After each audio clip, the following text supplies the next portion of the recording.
जय हिंद। आज हम जानेंगे कि एनपीसीआई क्या है, आखिर क्यों कहा जाता है कि आप अपने खाते में एनपीसीआई कराइए।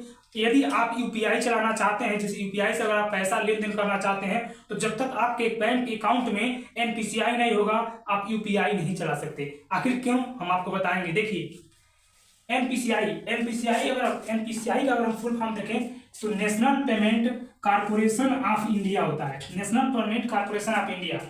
एनपीसीआई का काम ये होता है कि ये छोटे छोटे खुदरे जो पैसे लेन देन की जो सुविधा होती है, जैसे यूपीआई हो गया, आपका रुपए हो गया, नाच हो गया, आईएमपीएस हो गया, ई रूपी हो गया, ऐसे ऐसे प्लेटफॉर्म को बनाती है कौन सी, एनपीसीआई, जिसके थ्रू आप छोटे छोटे खुदरे पैसे को एक दूसरे से ट्रांसफर कर पाते हैं। एनपीसीआई का मुख्य कार्य है। देखिए एनपीसीआई को 2008 में लाया गया। ये विधेयक था 2007 का, लेकिन आया 2008 में, ठीक है। और पहले शुरुआत में इसमें 10 बैंक ही जुटे थे, लेकिन धीरे धीरे जब ये पॉपुलर होने लगा, जब कोरोना आया तो और पॉपुलर हो गया यूपीआई, और धीरे धीरे इसमें करीब 56 बैंक जुट चुके हैं। 56 देश के बैंक इसमें जुट चुके हैं यूपीआई में। अब आप सोच सकते हैं यूपीआई कितना बड़ा प्लेटफॉर्म हो चुका है। लेकिन अभी भी हम आपसे बता दें कि सबसे ज्यादा अगर पेमेंट ऑनलाइन होता है तो यूपीआई से होता है, लेकिन सबसे ज्यादा अगर रुपया ऑनलाइन होता है तो आरटीजीएस से होता है पैसा का। तो देखिए अब यहाँ पे आप पीओएस के बारे में जानते होंगे, जिसे पॉइंट आप हम सेल कहते हैं।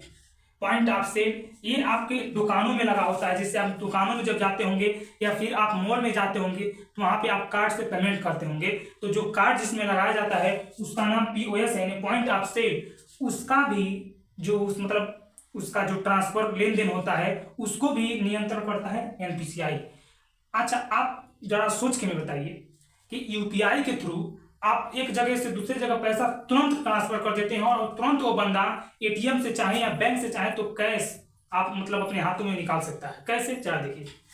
ये होता है डिजिटल फॉर्म में, जिससे जो पैसा एनपीसीआई ट्रांसफर करती है ये डिजिटल फॉर्म में ट्रांसफर कर देती है।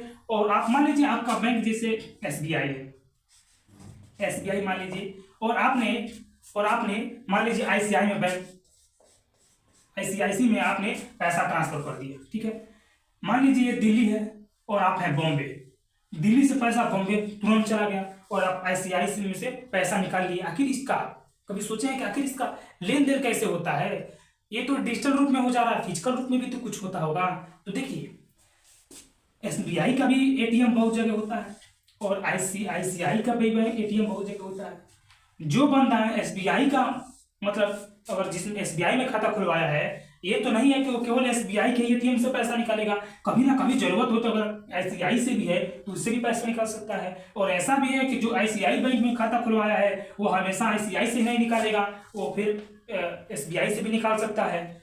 तो जो ये डिजिटल रूप में ट्रांसफर होता है एक दूसरे से पैसा ना, तो ये तो तुरंत ऑन पेपर पे हो जाता है। लेकिन अगर फिजिकल रूप में होना होता है तो ये आपस में लेन देन करने के लिए एनपीसीआई के थ्रू होता है, एनपीसीआई के थ्रू।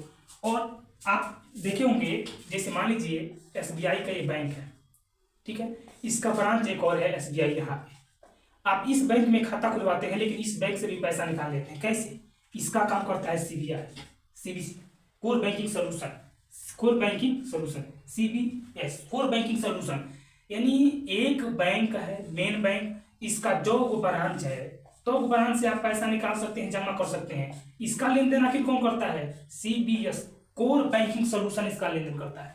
इसी के थ्रू आप ये भी जानते होंगे कि आखिर दुनिया में सबसे ज्यादा अमीर कौन है। जैसे एक बात मान के चलते हैं, जैसे भारत में अगर हम अमीर देखें तो मुकेश अंबानी जी हैं, और दुनिया में भी एलोन मस्क का भी नाम आता है। हालांकि दुनिया में अमीर इस समय कौन है मुझको नहीं याद है, परंतु एलोन मस्क का तो नाम आता है, आप जानते होंगे।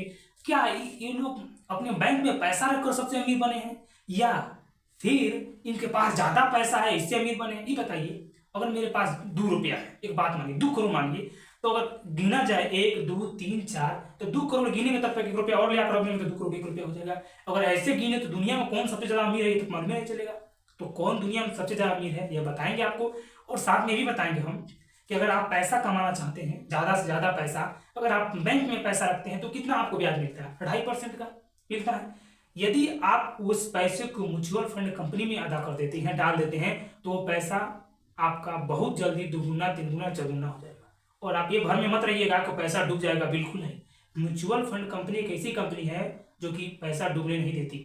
हमारा कंपनी है, सरकार का। आप ये मत समझिए कि मेरा कंपनी है, मैं प्रमोट कर रहा हूँ, ऐसा कुछ नहीं है। मैं म्यूचुअल कंपनी के बारे में कोई अलग वीडियो बताऊंगा, लेकिन फिलहाल यहाँ पे ये समझ लीजिए कि एक अमीर की कैसी, मतलब एक अमीर व्यक्ति की कैसे तुलना की जाती है। देखिए, जो विशेष मुकेश अंबानी जी हैं या एलोन मस्क जी हैं, सबसे अमीर व्यक्ति कौन है इसकी तुलना करने के लिए ये देखा जाता है कि वह उसके ही कंपनी में कितना % हिस्सेदारी लिया है। जैसे मान लीजिए मेरा कंपनी पीएम रिसर्च सेंटर है, जो कि यूट्यूब चैनल है। अगर मैं इसके कंपनी, मतलब मेरा कंपनी को शेयर को बेच दूं और उसमें सबसे कम मैं ही शेयर में आ जाऊं, तब तो मैं, मेरा है ही नहीं है कंपनी। ये देखा जाता है कि एक कंपनी, मतलब खुद के कंपनी में सबसे ज्यादा किनका शेयर है, वही सबसे अमीर में आते हैं। तो जैसे एलोन मस्क जी हैं, उनका जितना भी कंपनी है सबसे ज्यादा उसमें शेयर धारक वही हैं। मुकेश अंबानी जी हैं, जितना इनकी भी कंपनी है सबसे ज्यादा उसमें मालिक यही हैं। तो इस तरह सबसे अमीर की गणना की जाती है, ना कि रुपया की जाती है। तो उम्मीद है कि आप एनपीसीआई के बारे में समझे होंगे और बैंक में इसे कराना क्यों जरूरी है, क्यों बार बार बैंक वाले कहते हैं। तो मिलते हैं अगले वीडियो में, धन्यवाद।